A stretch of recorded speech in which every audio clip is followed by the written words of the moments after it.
এখন আমি আলোচনা করব কি কারণে প্রেগন্যান্ট অবস্থায় জন্ডিস হয়। প্রেগন্যান্ট অবস্থায় জন্ডিসের কারণগুলোকে আলোচনা সুবিধার জন্য আমরা দুই ভাগে ভাগ করে নিই। একটা হলো যে কিছু স্পেশাল সিচুয়েশন প্রেগন্যান্সিতে হয় যেগুলো জন্ডিস করে, মানে প্রেগন্যান্ট অবস্থায় এগুলো এই কারণগুলো জন্ডিস করে, এগুলো অন্য সমস্যা অন্য কোনো সময় হয় না।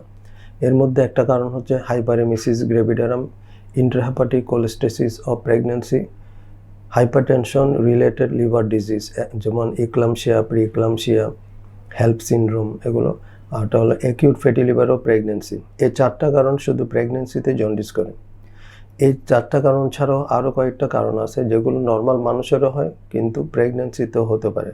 কিন্তু এগুলো প্রেগনেন্সিতে এগুলো হলে ভয় হচ্ছে এগুলো কিছু স্পেশাল চিকিৎসা লাগে প্রেগনেন্সিতে, মানে মনোযোগ দিয়ে এগুলো চিকিৎসা করা হয় যাতে বাচ্চা এবং মা দুইজনের জন্য ভালো হয়। এই জন্য এগুলো কারণগুলো জানা উচিত। যেমন hepatitis A virus, acute viral hepatitis A, acute viral hepatitis E, chronic hepatitis B, chronic hepatitis C, autoimmune hepatitis, drug induced hepatitis and cholestatic liver disease.